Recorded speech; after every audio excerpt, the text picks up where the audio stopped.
tema de este día sigue siendo la sana doctrina, pero vamos en la predicación número 22 sobre sana doctrina. El tema doctrinal que vamos a estudiar hoy es la perseverancia de los santos o la preservación de los santos.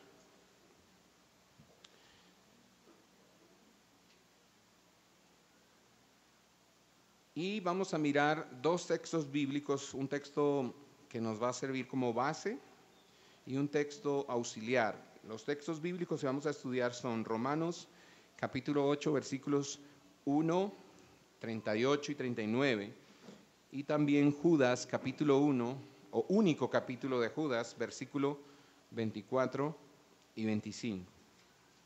Tenemos el texto en Romanos y vamos a leerlo. Los que tienen sus Biblias abiertas pueden acompañarme en la lectura en voz alta, y si no ha encontrado el texto, puede mirar aquí en la pantalla para que leamos juntos. El texto dice: por consiguiente, no hay ahora condenación para los que están en Cristo Jesús, los que no andan conforme a la carne, sino conforme al Espíritu. Y luego el 38 y 39 dice: porque estoy convencido de que ni la muerte, ni la vida, ni ángeles, ni principados, ni lo presente, ni lo porvenir, ni los poderes, ni lo alto, ni lo profundo, ni ninguna otra cosa creada nos podrá separar del amor de Dios que es en Cristo Jesús, Señor nuestro. Y la epístola de Judas dice en el capítulo 1, versos 24 y 25, único capítulo, vuelvo y repito, dice en los versículos 24 y 25, y a aquel, ¿quién es aquel? Dios, que es poderoso para guardaros sin caída y para presentaros sin mancha en presencia de su gloria con gran alegría, al único Dios nuestro Salvador, por medio de Jesucristo nuestro Señor, sea gloria, majestad, dominio y autoridad antes de todo tiempo y ahora y por todos los siglos. Amén. Amén. Dios, mis hermanos, Dios es el centro del Evangelio. El Evangelio se trata de Dios. Dios es el Evangelio. Dios es quien persevera en la búsqueda del incrédulo. Dios es quien persevera en la santificación del que ha creído, y Dios es el que protege a los justos hasta el día final. La salvación está arraigada en el carácter de Dios, no en nosotros, en la fidelidad de Dios, en el poder de Dios, no en el esfuerzo ni en los méritos del pecador. Los que verdaderamente han nacido de nuevo serán preservados por el poder de Dios hasta el final. Y los que así perseveran dan evidencia de que ciertamente fueron regenerados por Dios, nacieron de nuevo. Entonces decimos que la mejor evidencia de que yo he sido salvado es que estoy haciendo una cosa: estoy perseverando en el camino. Es decir, en Cristo. Me refiero esta mañana aquí en el camino. Perseverar en el camino, me refiero a Cristo. Así se les llamó a los cristianos, los del camino, los que seguían a Cristo. Mateo capítulo 10, verso 22 dice: y seréis odiados de todos por causa de mi nombre. Gran noticia, ¿no? Nos da Jesús. Mateo 10, 22. Y seréis odiados de todos por causa de mi nombre.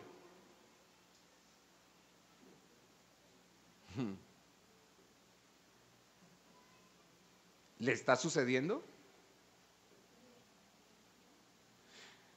¿Usted quiere tener una evidencia de que está perseverando en el camino?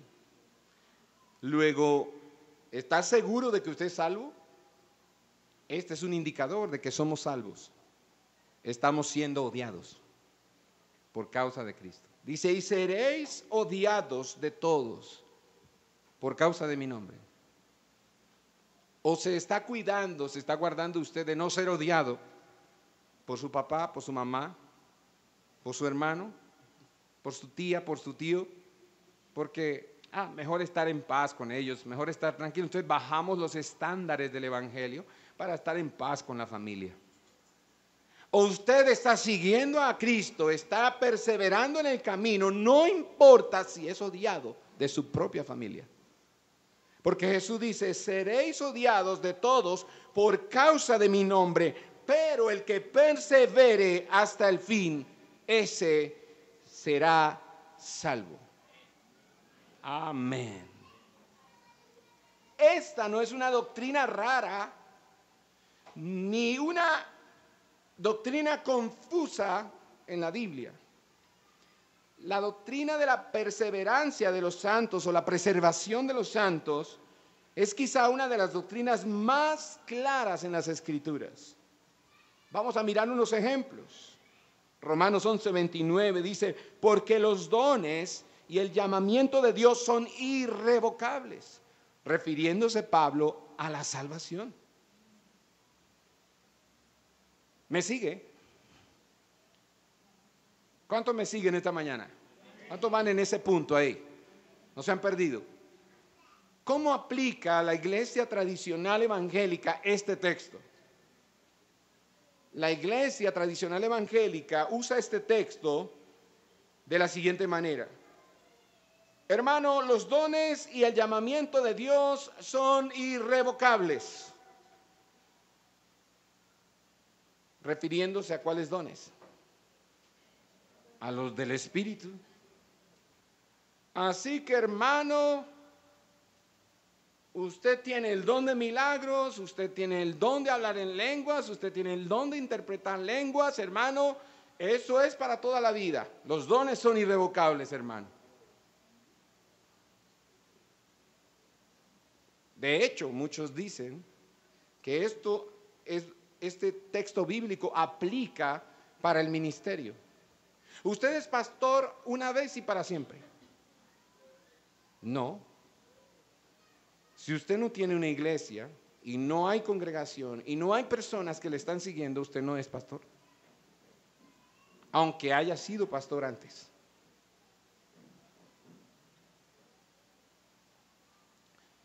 Este texto, si usted lo lee en contexto, que no lo vamos a hacer ahora, pero cuando usted mira los versículos anteriores, 28, 27, 26, 25 del capítulo 11 de Romanos, Pablo está hablando de salvación. Y llega al 29 para decir, porque los dones y el llamamiento de Dios son irrevocables. Refiriéndose a la salvación como un llamado que Dios hizo tanto a los padres de Israel en ese capítulo, y está hablando también a los gentiles. Romanos 6:23 también habla de lo mismo. Pablo dice, porque la paga del pecado es muerte, pero la dádiva o el don o el regalo de Dios es vida eterna en Cristo Jesús, Señor nuestro. ¿Cómo describe Pablo en este versículo que es el don de Dios, la dádiva de Dios? ¿Cómo lo llama? ¿Lo llama vida nada más?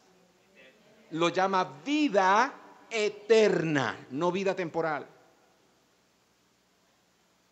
Nuestra salvación está arraigada, como lo hemos dicho antes, en la fidelidad de Dios, no en nuestros méritos. Por eso es que Pablo dice en Filipenses 1:6, estando convencido precisamente de esto, que el que comenzó en vosotros la buena obra, ¿de qué está hablando él?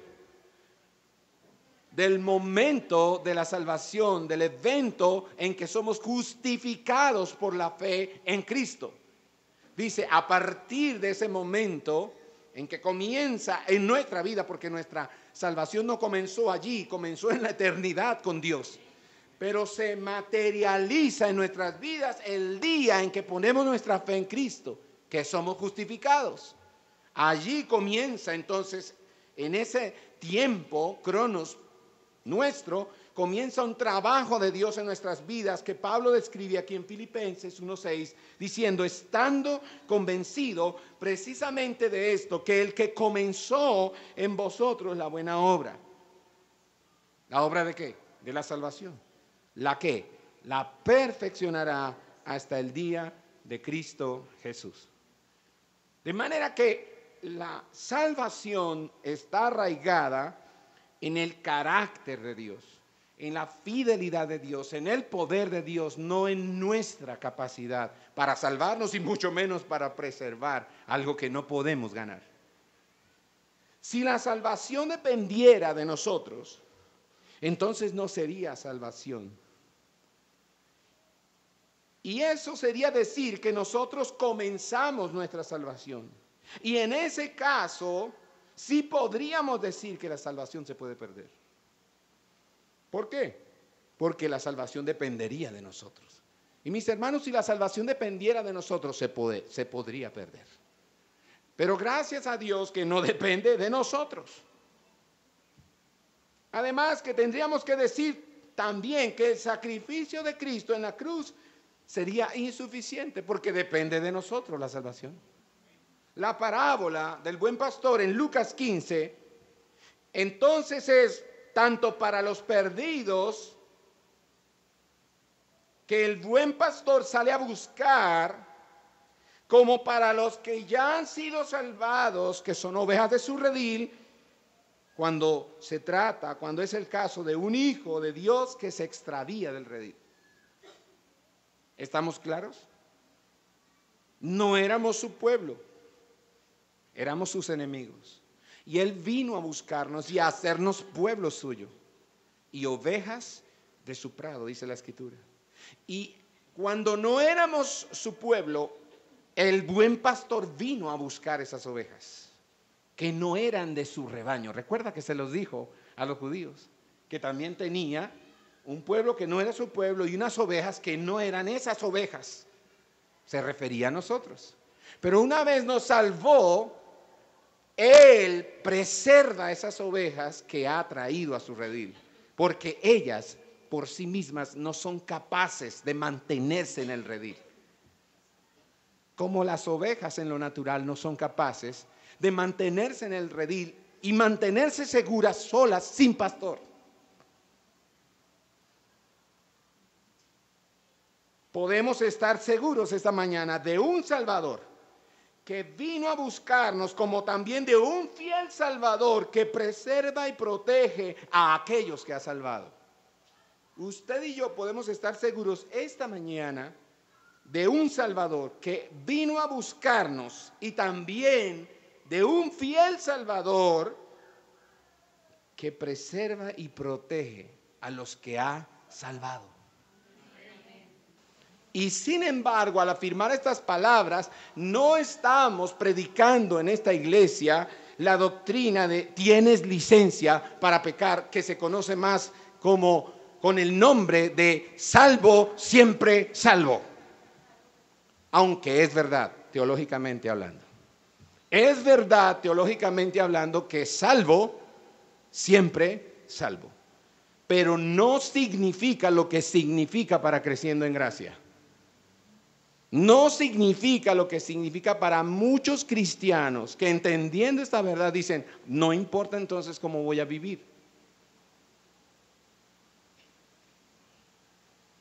Cuando en consejería se les dice a las personas, lo que debes hacer es esto y se les muestra por la palabra lo que la persona debe hacer y la persona sale de la iglesia, sale de la consejería y sigue haciendo lo que estaba haciendo, ¿qué está haciendo esa persona? ¿En qué doctrina cree? ¿En salvo? Siempre salvo. Ah, sí, pastor, muy bonito lo que me dijo en consejería, pero yo voy a seguir haciendo esto. Esa es la idea que no queremos transmitir esta mañana. No es lo que estamos predicando, porque en realidad, cuando el Espíritu Santo nos regenera, Él cambia nuestra manera de pensar y de sentir en cuanto al pecado. Nuestros deseos son otros y por lo tanto, cuando ese creyente peca, el pecado pesa sobre su conciencia, lo atormenta y no tiene paz en medio del pecado. porque ha sido salvado. Cuando no era salvo, pecaba, ¿y cuánto le importaba? Nada. Pero si usted es salvo, usted no puede pecar tranquilo. Esa es la mala noticia. Si usted es salvo, no puede pecar feliz. Y eso debe hacernos temblar.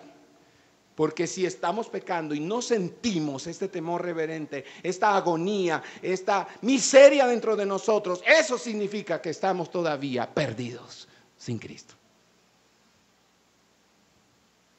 Póngase el termómetro. ¿Recuerda que cuando teníamos fiebre, mamá nos decía, ya voy con el termómetro? Y uno decía, ay no, mamá, y déjese, a ver, alce el brazo. Y nos ponía el termómetro para saber cuánto teníamos de qué, de temperatura.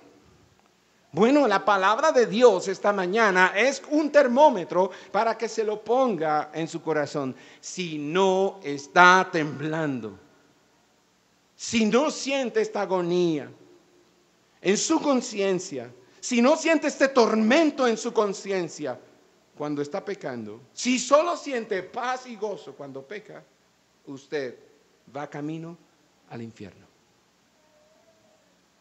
En el Antiguo Testamento, los profetas conocían mejor que nosotros esta doctrina. Y por eso es que Jeremías escribe en el capítulo 32, versículo 40, las siguientes palabras: haré con ellos un pacto eterno, dice el escritor sagrado. Note que no dice un pacto temporal o dice simplemente haré con ellos un pacto. No, dice haré con ellos un ¿qué? Pacto eterno. ¿Cómo llamó Juan a la vida que recibimos en Cristo? Vida eterna. Y Jeremías, ¿cómo llama al pacto? Pacto eterno. Tenía conciencia Jeremías de que la salvación que Dios nos da es eterna. Claro que sí. Jeremías no dice un pacto hasta que se desvíen o un pacto hasta que se pierdan. No, dice un pacto eterno, porque Dios dice en el versículo 40, en la parte B del 40, dice, Dios no se apartará de ellos para hacerles ¿qué cosa? Bien, lo único que usted no puede hacer por usted mismo. ¿No es irónico? Compramos los mejores muebles, porque son para nosotros. Compramos la mejor nevera. ¿O quién quiere comprar una nevera marca Acme? O sea, quiere tener la mejor nevera, ¿no? Porque es para mí. ¿Quién quiere tener el mejor carro? Ay, mírelos tan espirituales. No, pastor, nosotros estamos felices a pie. Si Dios le da la oportunidad de comprar carro, usted dígame, ¿quiere el mejor carro o carro marca Acme? Ah, usted quiere el mejor carro. ¿Por qué? Porque es para usted. Pero ninguno de nosotros puede darse lo mejor de lo mejor de lo mejor a sí mismo, que es la salvación. No lo puede hacer.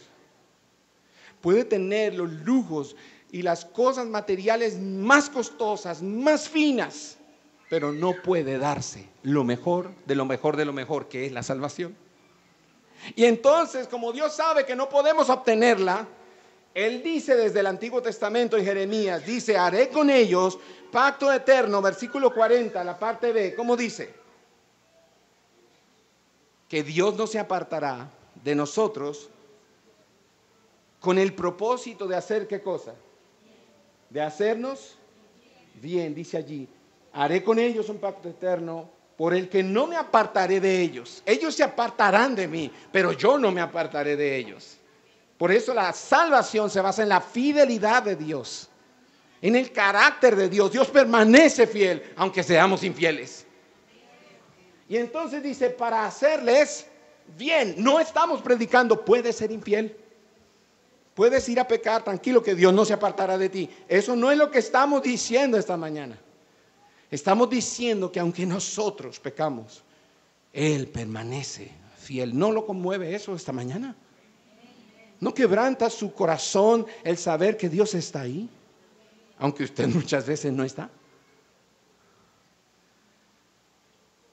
Dice Si preguntamos qué es lo que Dios usa para preservarnos para salvación, ¿cuál sería la respuesta? Judas nos da esa respuesta. La respuesta es su poder. ¿Qué dice Judas?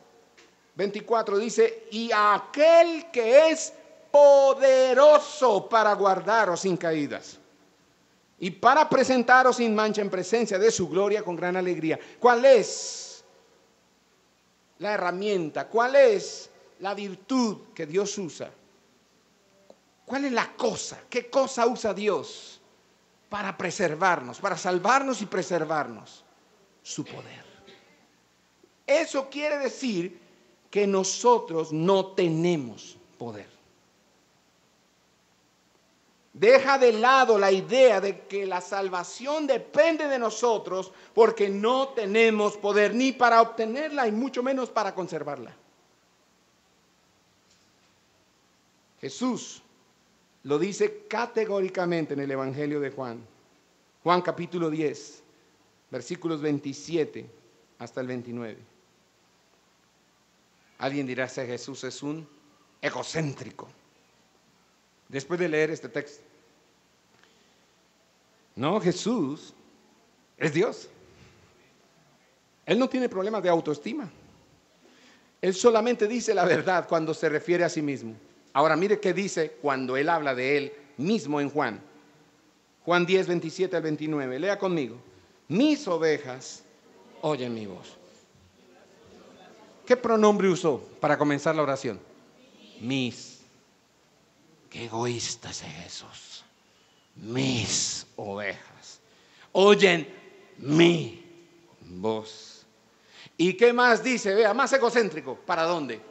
Y yo las conozco y me siguen.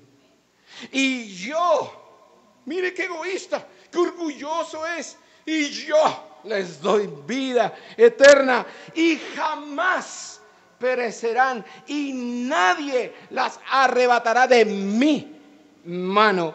Mi Padre que me las dio es mayor que todos y nadie las puede arrebatar de la mano del Padre.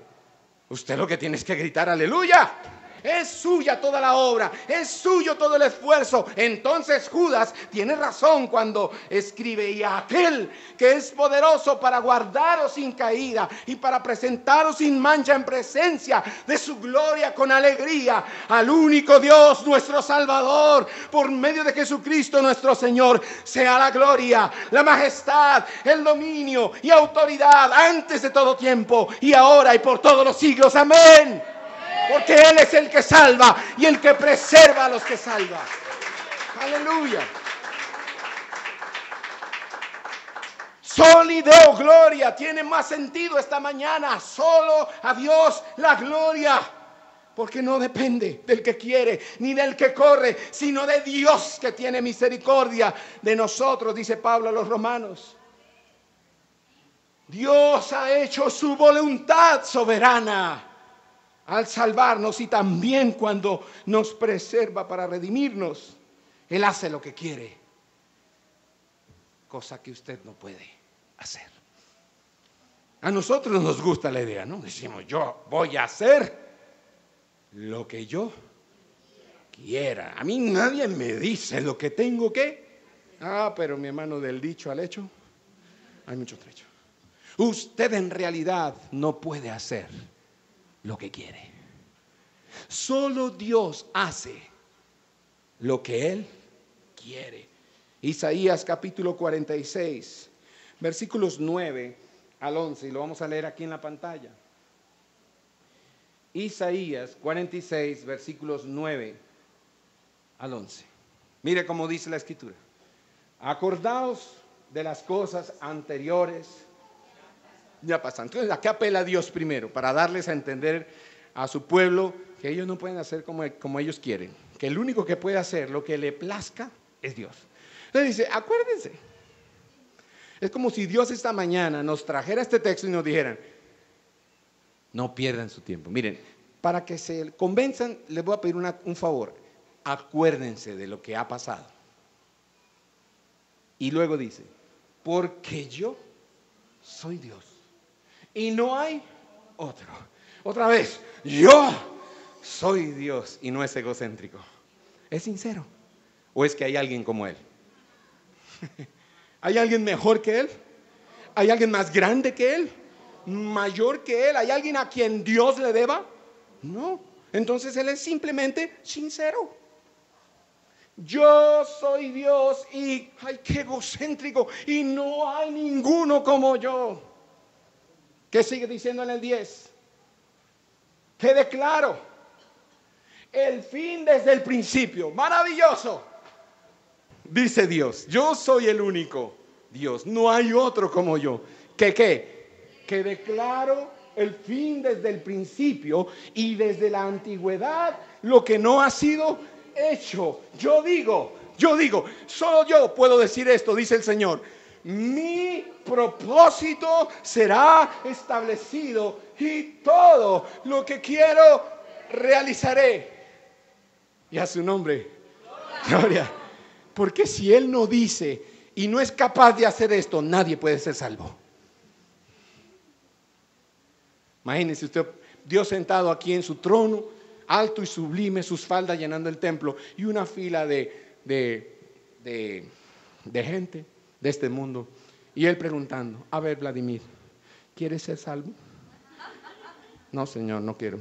Ok, siguiente. A ver, Joana, ¿te gustaría ser salva? Ay, sí, Señor, sí, Señor. Bueno, está bien, aquí, ve a este lado. Carolina, ¿quieres ser? ¿Qué tal Dios preguntándonos si nos place, si nos parece bien ser salvos?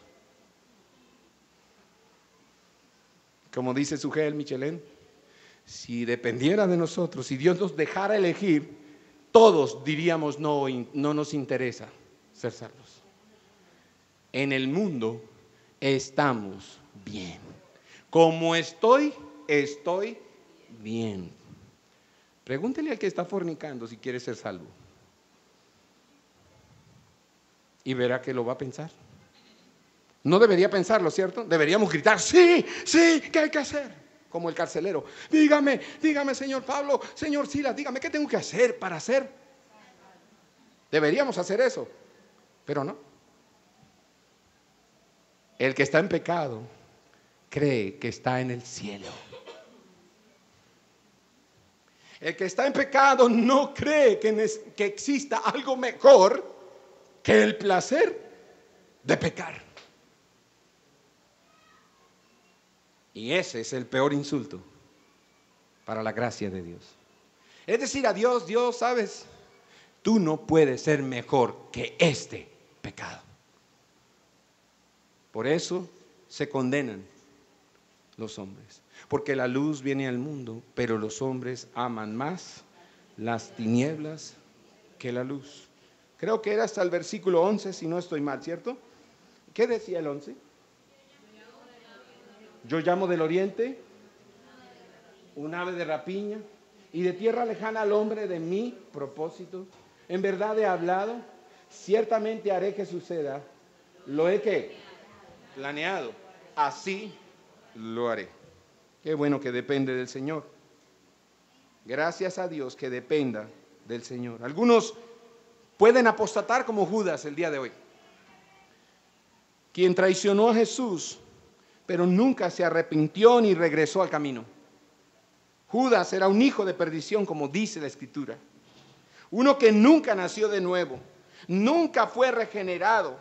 Su profesión de fe jamás fue genuina, porque siempre amó más las riquezas que a Cristo, desde el principio.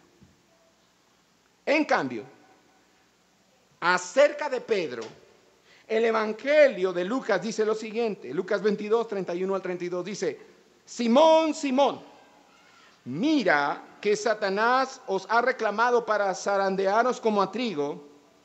Dice Jesús: pero yo he rogado por ti para que tu fe no falle, y tú, una vez que hayas regresado, fortalece a tus hermanos. Las palabras de Jesús entonces revelan la seguridad de salvación para Pedro. ¿Quién garantiza la seguridad de salvación para Pedro? ¿Pedro o Jesús? Es Jesús. Él dice, y tú una vez que hayas regresado, está profetizando Jesús, que Pedro va a pecar, pero que Pedro se arrepentirá y regresará al redil. Judas fue iluminado con las palabras del Evangelio, como muchos están siendo iluminados con las palabras del Evangelio hoy. Porque Judas recibió durante 3 años verdades que muchos ni siquiera han escuchado hasta el día de hoy. Las recibió de boca del mismo Jesús en persona. Él recibió toda esa verdad, pero en la hora de la prueba fue manifiesto que nunca fue salvo. Iluminado no significa salvo. En esto consiste la condenación, repito. La luz vino al mundo, está iluminando esa luz, pero iluminado no significa salvo. La luz vino al mundo, pero los iluminados amaron más las tinieblas que la luz. ¿Qué es lo que más amas? A pesar de lo que escuchas en esta iglesia. Sales después de este culto, sales después de esta reunión, te vas para tu casa. ¿Qué es lo que vas a amar esta semana? ¿La luz que te está siendo dada o las tinieblas?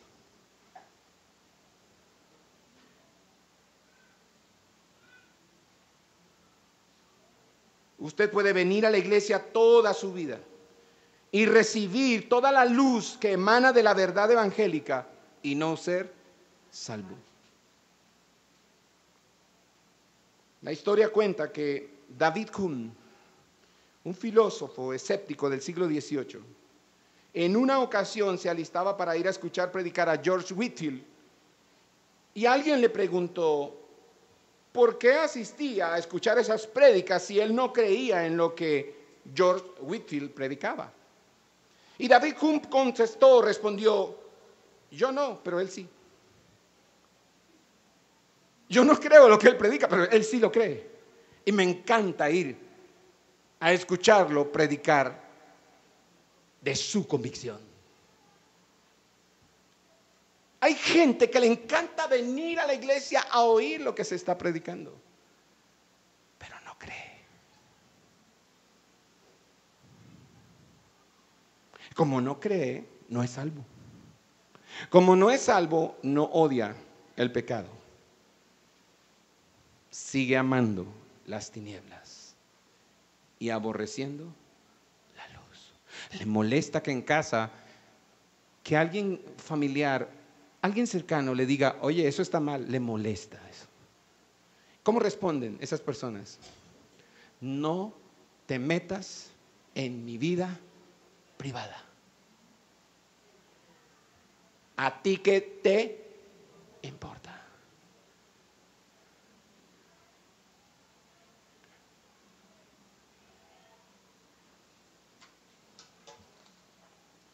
El libro de Hebreos dice en el capítulo 6, versículos 7 al 9. Dice que una tierra puede recibir y beber la lluvia del cielo y producir vegetación útil para aquellos que la cultivan. Y por esa razón, dice Hebreos, es bendecida por Dios esa tierra. Sin embargo, Hebreos en esos 3 versículos, 7, 8 y 9, dice que la misma lluvia puede caer sobre tierra que en lugar de producir vegetación útil, produce espinos y abrojos, y entonces esa tierra, dice Hebreos, no vale nada y está próxima a ser maldecida y termina por ser quemada. Y ambas tierras reciben la misma lluvia. Ambos corazones reciben la misma luz. Uno produce fruto digno de arrepentimiento, otro es solo un espino que está a punto de ser quemado. Esto explica por qué Juan el Bautista predicaba como predicaba. Mire a Mateo capítulo 3, versículos 8 al 12. Y cómo Juan Bautista está predicando.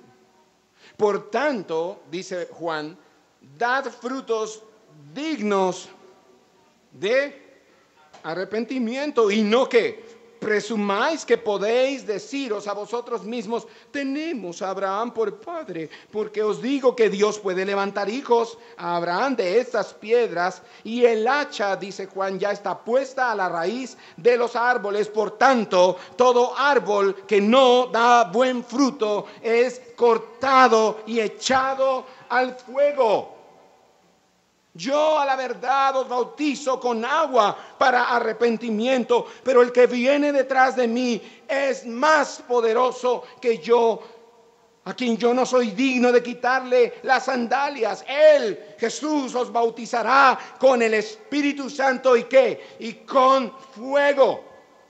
El bieldo está en su mano y limpiará completamente su era, y recogerá su trigo en el granero, pero quemará la paja en el fuego inextinguible. Pregunta: ¿es usted trigo o es usted paja?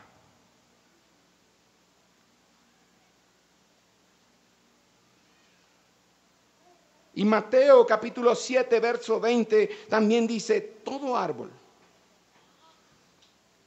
que no da buen fruto es cortado y echado al fuego. Así que por sus frutos los conoceréis.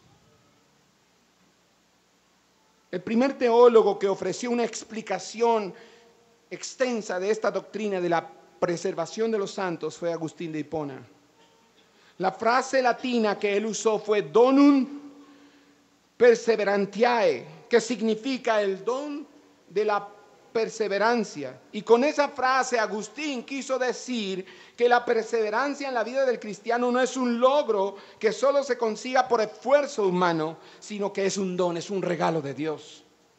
Agustín enseñó que la única forma en que alguien llega a perseverar hasta el fin tras comenzar la vida cristiana es en virtud de la gracia de Dios. Desde entonces se ha entendido la perseverancia como un regalo de la gracia divina. Y es por eso que al discutir acerca de la perseverancia de los santos, a muchos teólogos, y nosotros estamos de acuerdo con eso, les ha parecido preferible hablar de preservación de los santos en lugar de perseverancia de los santos, porque perseverancia da la idea, sugiere la idea de que depende de nosotros. En cambio, preservación de los santos da una mejor idea, que depende de Dios y no de nosotros. No puedo confiar en mi capacidad de proseguir hacia la gloria una vez que comienzo el camino cristiano, porque como ya lo hemos dicho, la vida cristiana es una lucha. Sin embargo, confiamos en la capacidad de Dios para preservarnos para salvación.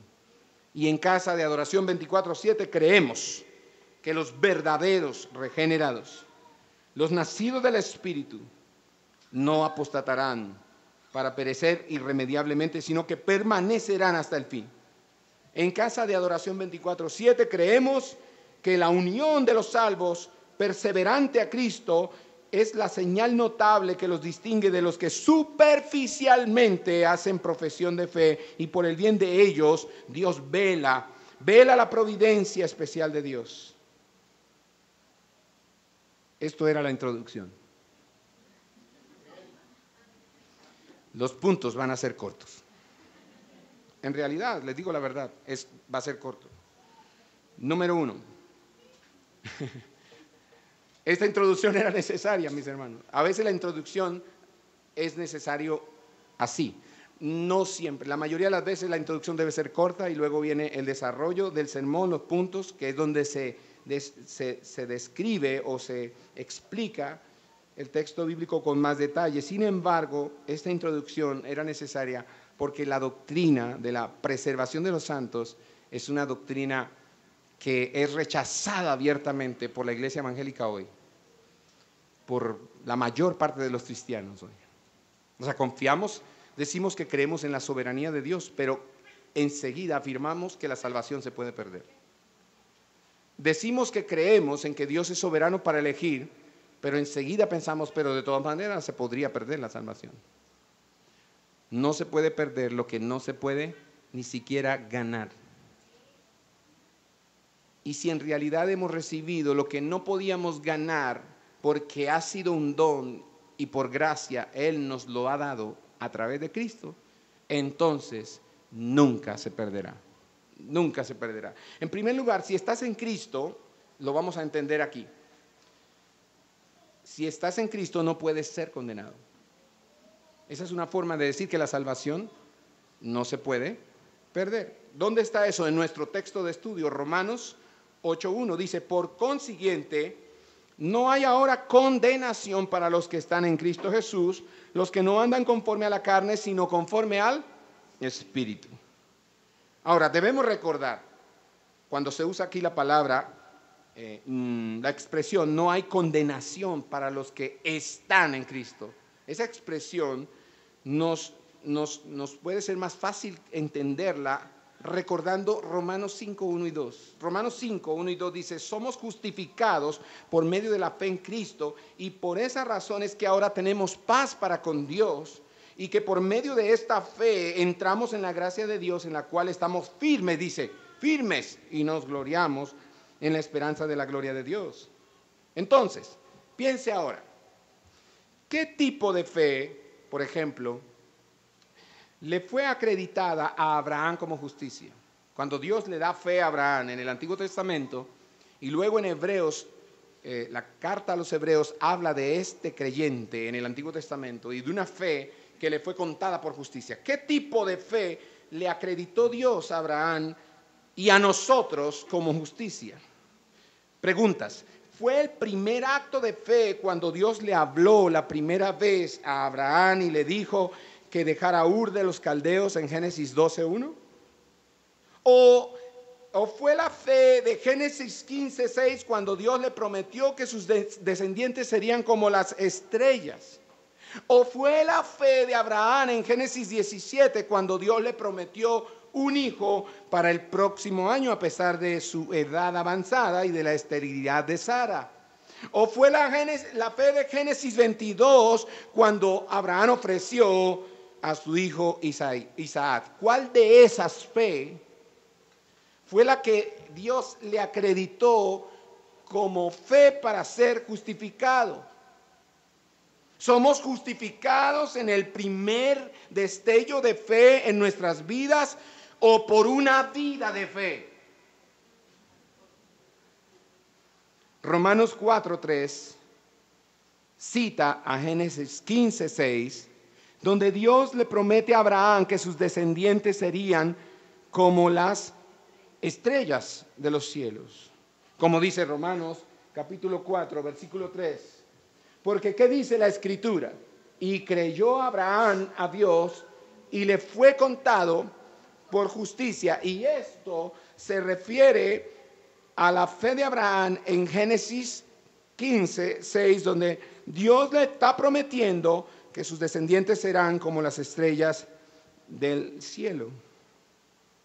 Esa fe, en ese momento, fue el medio de justificación. Eso es lo primero, que Él es justificado por la fe. ¿Se perdió? Yo sé que algunos están confundidos y están enredados un poquito. Desenredemos. Esta primera fe de Abraham le es acreditada para justificación. La primera vez que Dios le habla y él cree, por esa fe él es justificado.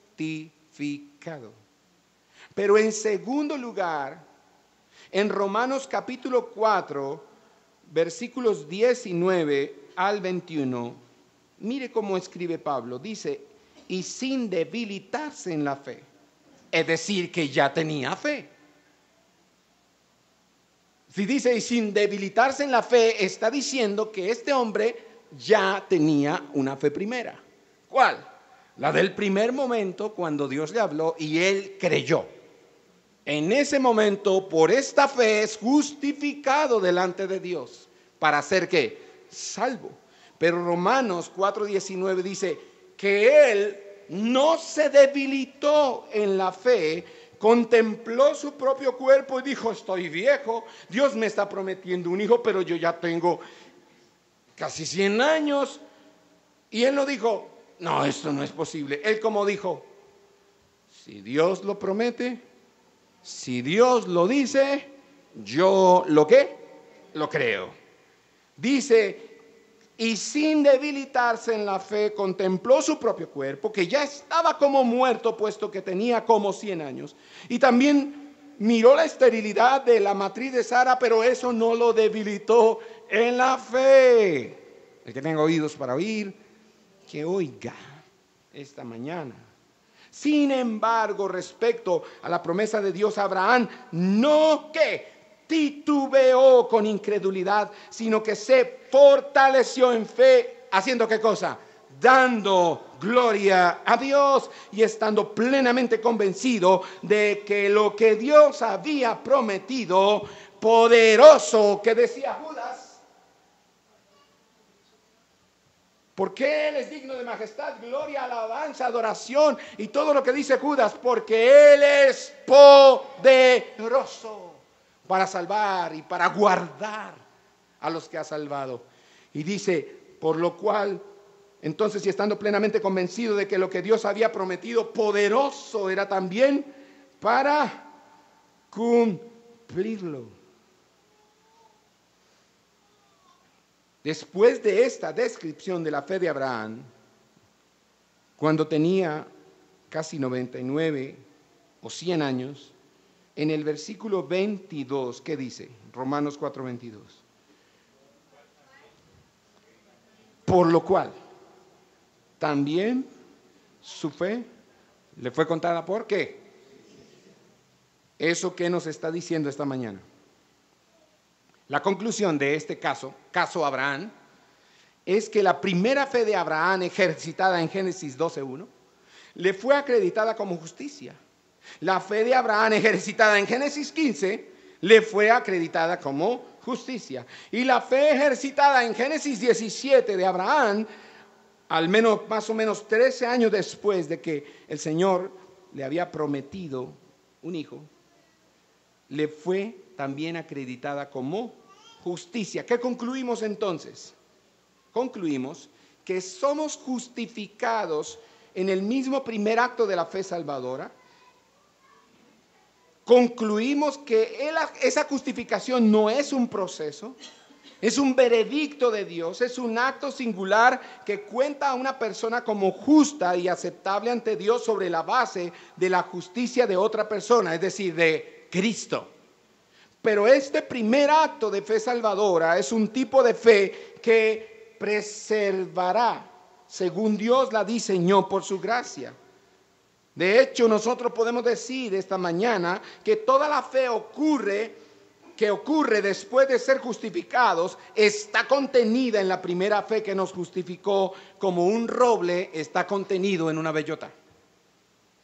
Abraham creyó en Génesis 12:1, cuando Dios le habló la primera vez.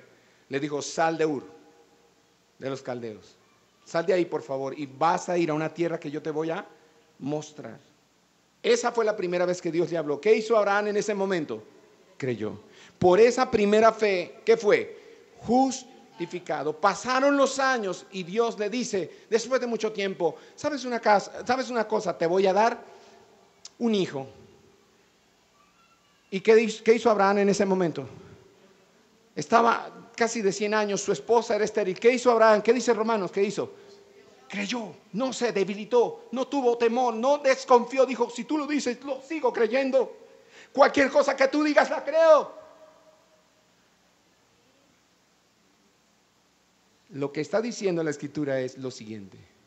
Si usted verdaderamente es salvo, usted sigue creyendo hoy. Pero hay gente que viene a la iglesia a escuchar los sermones y el lunes no cree.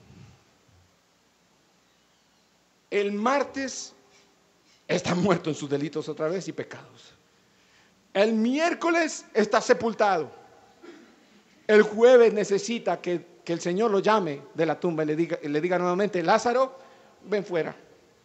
El viernes lo están soltando de sus de sus vendas de muerte. El sábado lo están lavando y está comiendo otra vez. El domingo viene y recibe nuevamente la palabra y sale lleno de fe. El lunes, otra vez, no cree. Y así se la pasa todo el año. ¿Eso es fe cristiana? ¿Eso es fe bíblica? No. Fe bíblica es esta que está describiendo de Abraham. Él no es cristiano. Él no es ni siquiera judío. El pueblo de Israel no existe todavía. Él es un pagano en medio de un pueblo idólatra en Babilonia. Y Dios le dice: Abraham, sal de ese lugar. ¿Y qué hace Abraham en ese momento? Cree. Usted y yo tenemos mucho más de lo que tenía Abraham.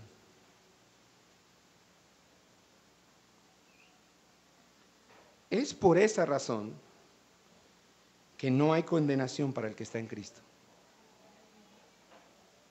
La salvación recibida en el momento de la justificación no se puede perder. Jonathan Edwards lo dijo de la siguiente manera: Dios, en el acto de la justificación que ocurre en la primera fe del creyente, considera la perseverancia como virtualmente contenida en ese primer acto de fe, y la perseverancia en la fe se observa como existente, como si fuera una propiedad de ese primer acto de fe. ¿Qué significa para nosotros esto? 3 cosas importantes que las vamos a describir en el segundo, tercero y cuarto punto de esta enseñanza hoy. Segundo punto, tenemos certeza de salvación desde el comienzo. Dijimos en primer lugar, hace un momento, que si estamos en Cristo no podemos ser condenados. Ahora, en segundo lugar, decimos, tenemos certeza de salvación desde el comienzo. Dice Romanos 8:1, por consiguiente no hay condenación para los que están en Cristo Jesús, los que no andan conforme a la carne, sino conforme al Espíritu. Y eso significa que recibimos la justificación plena e inconmovible mediante un simple acto de fe, y que la certeza de vida eterna es posible desde el mismo comienzo.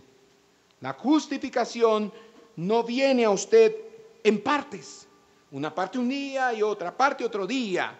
Viene completa mediante el primer acto genuino de fe en Cristo.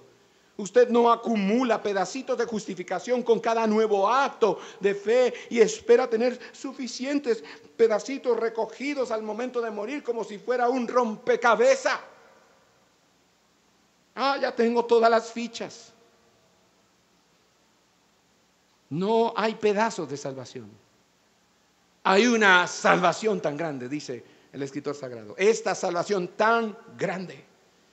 El veredicto inocente es indivisible. El veredicto del juez, ¿quién es el juez? El Padre. El Padre ha decretado por medio de su Hijo, por medio de la fe en Cristo, ha decretado a todo el que ponga su fe en Él, lo ha decretado inocente.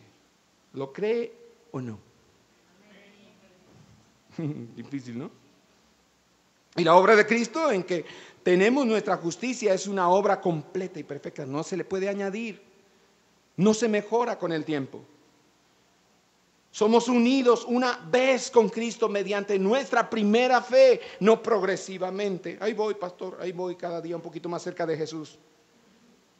Nadie está mitad dentro del reino y mitad fuera del reino. O estás dentro del reino o estás fuera del reino. Y si estamos en Cristo, no hay condenación. Todo lo que Él es nuestro desde el primer instante de fe. Esas son noticias maravillosas para los pecadores que pueden ver esta mañana a gran distancia la posibilidad de convertirse a la vida que somos en Cristo Jesús. Punto número 3. Dios se asegura de que podamos perseverar en la fe. Otra buena noticia esta mañana.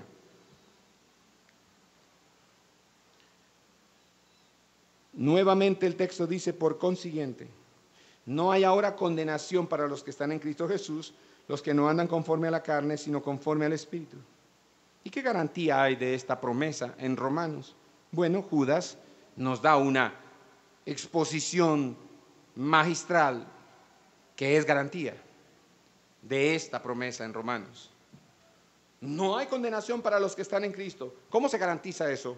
Judas dice, y aquel que es poderoso para guardaros sin caída. Aleluya. Aquel que es poderoso para guardaros sin caída. Pastor, ¿y si me caigo? Aquel que es poderoso lo levanta. Si el justo cae, dice la Escritura, 7 veces, el Señor lo levanta. Eso significa que Dios es poderoso para salvarnos y no nosotros. Él mismo asegurará nuestra perseverancia en la fe, una perseverancia en la persistencia. ¿Cómo lo sé? Romanos 8:30 dice, y a los que Dios predestinó, a esos también llamó, y a los que llamó, a estos también justificó, y a los que justificó, a estos también glorificó. Esa última cláusula es fundamental, es crucial. Está diciendo Pablo que a quienes Dios justificó, ciertamente, como decía un presidente de la República, ciertamente los glorificará. Así que está definitivamente hecho. Es verdad lo que dice el Cordero en la cruz. Consumado es. Ha sido hecho. Él ciertamente les traerá vida y a gloria eterna consigo al final. Y no cualquier gloria, mis hermanos. Judas dice, para presentaros sin mancha. Él es poderoso. Ese Salvador, Dios Salvador, es poderoso para hacer ¿qué cosa? ¿Para qué? Presentaros sin mancha, lea en voz alta, en presencia de su gloria, como con gran alegría.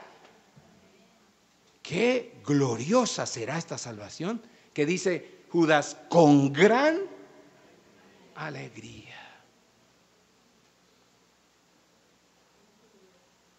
Y si eso es cierto, si Dios cierta y eternamente salva a los que ha justificado, y si nuestra justificación viene mediante la fe que persevera, entonces Dios velará para que ciertamente perseveremos en fe.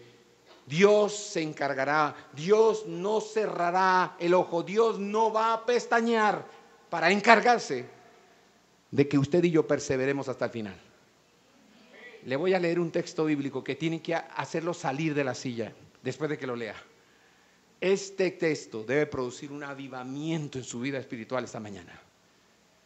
Porque si es cierto que Dios predestina, llama, justifica, y a estos que justifica, glorifica, y toda la tarea, la obra la hace Él, entonces de eso hablaba el salmista en el Antiguo Testamento, en el Salmo 121.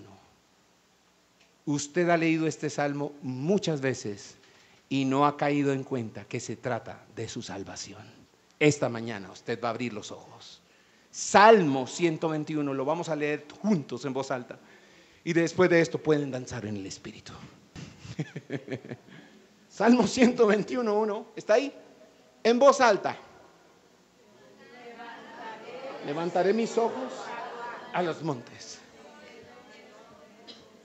Haga como que está buscando eso tan importante que no lo encuentra. Diga, levantaré, abra sus ojitos, diga así, levantaré mis ojos a los montes. Haga así como una pregunta, como una poesía de niño en el colegio. ¿De dónde vendrá mi socorro? ¿Qué es socorro ahí, mis hermanos? ¿De dónde vendrá mi salvación? Socorro ahí es salvación. Yo levanto mis ojos a los montes y digo, ¿pero de dónde? ¿De dónde? Mis hermanos, es que somos incapaces de salvarnos a nosotros mismos, y por eso el salmista dice, yo ya lo entendí. Ya lo entendí. Levanto los ojos a la montaña del dinero. Levanto los ojos a la montaña del trabajo. Levanto los ojos a la montaña de tener propiedades. Levanto los ojos a la montaña de tener fama. Levanto los ojos a la montaña de la hermosura, de la belleza física. Levanto los ojos a todos esos montes y digo, no puedo ser salvo. No puede haber socorro en la fama. No puede haber socorro en el dinero. No puede haber socorro en el ser bello físicamente. No hay manera de sentirme bien. Nunca he podido encontrar la felicidad en ninguna de esas montañas. ¿De dónde vendrá mi socorro? Verso 2. Grítelo. Mi socorro viene del Señor que hizo los cielos y la tierra. Aleluya. Verso 3. No permitirá, después de que me salva, después de que me socorre, me da lo que yo no podía conseguir por mí mismo. No permitirá que tu pie resbale. No se adormecerá el que te guarda. Verso 4. He aquí, no se adormecerá ni dormirá el que guarda a Israel. Verso 5. El Señor es tu guardador. El Señor es tu sombra a tu mano derecha. El sol no te herirá de día, ni la luna de noche.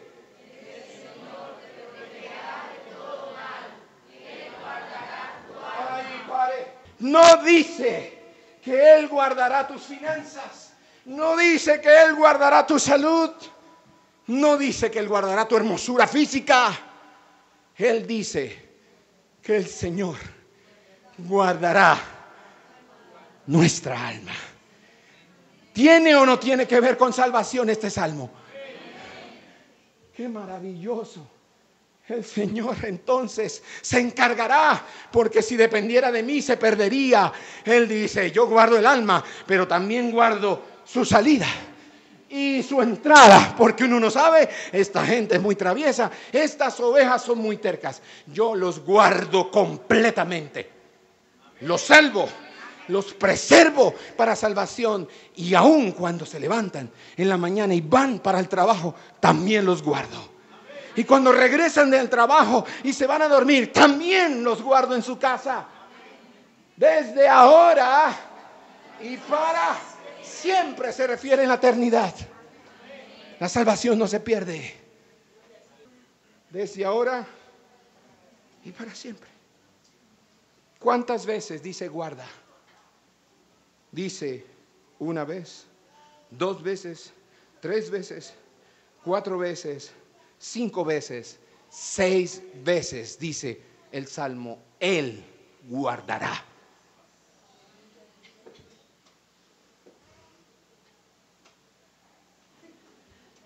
¿Qué es más conmovedor que este Salmo? ¿Quiere volver al Salmo? ¿Quiere escribirlo, mandarlo a imprimir y ponerlo en alguna pared de su casa y decir, esto es maravilloso?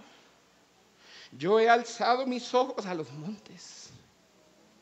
Yo soy esa persona que alza todos los días sus ojos a las montañas de este mundo. Nuestro socorro, nuestra salvación, no importa si tenemos dinero o no, no importa si conseguimos cupo para el niño en el colegio o no, nuestra ayuda viene de Jehová, que hizo los cielos y la tierra, y que se encarga al salvarnos de guardarnos de día y de noche, al salir y al entrar, desde ahora y para siempre. Ese es el Dios del que habla Judas, a aquel que es poderoso para salvarnos y guardarnos y preservarnos hasta el fin. Para Él toda la gloria, para Él toda la adoración, para Él toda la alabanza.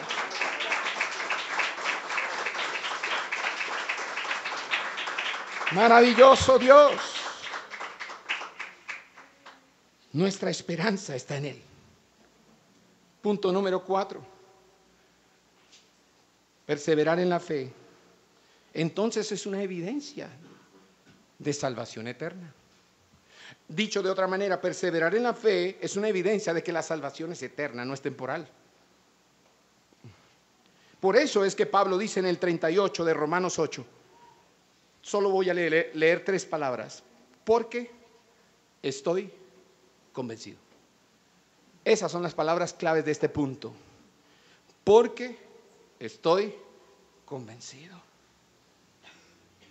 ¿Y por qué puede estar convencido, señor Pablo? Porque aquel, Judas 1:24, aquel que es poderoso para guardarnos sin caída y para presentarnos sin mancha en presencia de su gloria y con gran alegría. Por eso puedo estar convencido que nada nos puede separar del amor de Dios que es en Cristo Jesús, Señor nuestro, porque Dios es todopoderoso para guardarnos sin caída. Y sin embargo, eso no anula nuestra responsabilidad y participación en el proceso de santificación de nuestras almas. El hecho de que seamos justificados por una fe que persevera significa que todos los que hemos comenzado la vida cristiana confiando en Cristo para el perdón de nuestros pecados y para el cumplimiento de sus promesas, debemos estar atentos todos los días para pelear la batalla de la fe y aferrarnos a la vida eterna. Pablo le dice a su discípulo Timoteo en 1 Timoteo 6:12, le dice: pelea, Timoteo, pelea la buena batalla de la fe, echa mano de la vida eterna a la cual fuiste llamado y de la que hiciste buena profesión en presencia de muchos testigos. Así que no debemos pensar que la justificación y la glorificación no están relacionadas con nuestra fe continua en la mitad y perseverante. La frase una vez salvo, siempre salvo es verdad, solamente si usted comprende que esa frase incluye esta verdad. Dios obrará soberanamente para mantenerte a ti y a mí confiando en Él. La gran verdad de nuestra seguridad eterna está fundamentada en la verdad incluso mayor de que Dios nos mantiene seguros al mantenernos creyendo. Escuche esto, Dios nos mantiene seguros de que somos salvos manteniéndonos creyendo. Porque usted y yo no podemos creer todos los días. Así que Él nos ayuda a creer todos los días. Usted puede estar seguro de haber sido justificado delante de Dios por medio de la fe en Cristo, y eso es verdad. Pero también debe saber que la evidencia de estar eternamente seguro de esa justificación es que usted está perseverando en la fe todavía hoy. Es verdad, de tiempo en tiempo usted tendrá batallas y dudas y no se sentirá seguro, pero los hijos de Dios justificados por la fe nunca olvidarán definitivamente a Cristo. Usted no le podrá dar la espalda a Jesús porque usted es preservado ahora mismo y seguirá siendo preservado en la fe por el poderoso Dios que lo ha salvado. 1 Corintios 1:8 dice que Dios nos confirmará hasta el fin para que seamos irreprensibles en el día de nuestro Señor Jesucristo. 2 Corintios 1:22 dice que Dios nos selló y nos dio el Espíritu en nuestro corazón como una garantía. Por eso el Espíritu nos dice todos los días que somos hijos de Dios. 23 y 24 dice: y que el mismo Dios de paz os santifique por completo. ¿Quién está haciendo el trabajo? Dios. Y que todo vuestro ser, espíritu, alma y cuerpo sea ¿qué? ¿Qué palabra usa Pablo? Preservado, irreprensible para la venida de nuestro Señor Jesucristo. Fiel es el que os llama, el cual también ¿qué cosa? Lo hará. Romanos 8, versículos 30, 35 hasta el 39. Léalo en voz alta. A los que justificó, a estos también glorificó. Ya habíamos leído ese texto, ¿cierto? Por eso lo resumí así. A los que justificó, a esos al final los glorificó. Ahora va al 35. ¿Quién entonces? Dígame, ¿quién nos separará del amor de Cristo? ¿Tribulación, angustia, persecución, o hambre, o desnudez, o peligro, o espada? Pero en todas estas cosas somos más que vencedores por medio de aquel que nos amó. Porque estoy convencido, creo que este es el 38, ¿cierto? Estoy convencido de que ni la muerte, ni la vida, ni ángeles, ni principados, ni lo presente, ni lo porvenir, ni los poderes, ni lo alto, ni lo profundo, ni ninguna otra cosa creada nos podrá separar del amor de Dios que es en Cristo Jesús, Señor nuestro. Y si usted no está disfrutando de esa seguridad, y esa paz con Dios, entonces nunca ha confiado en Cristo. O puede ser que hay una nube oscura que le está ocultando esta verdad temporalmente y tal vez no ve el rostro de Jesús claramente. En ambos casos, sea que usted no es salvo todavía, o que usted es salvo pero entonces está batallando y tiende a debilitarse su fe, en ambos casos, rogamos al Señor esta mañana que por favor usted vuelva a meditar en Cristo, que por favor usted ponga su mente en Cristo nuevamente, que por favor urgentemente mire a Jesús y considere que la justicia de Jesús, que la justicia de Cristo, la rectitud de Cristo puede ser gratuitamente suya mediante la confianza en Él. En su primera fe de bebé,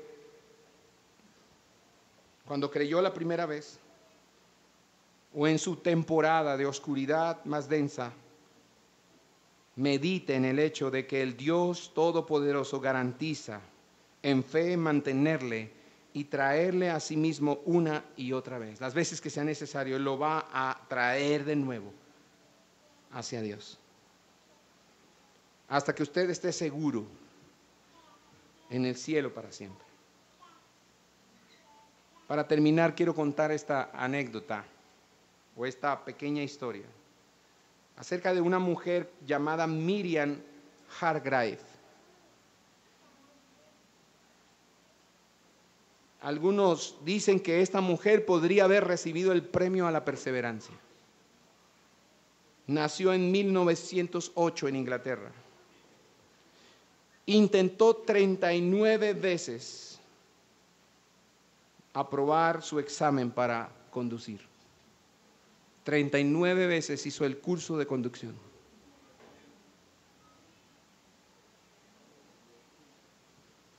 Tomó 212 lecciones para aprender a manejar. Finalmente, en su examen número 40, logró su permiso de conducción.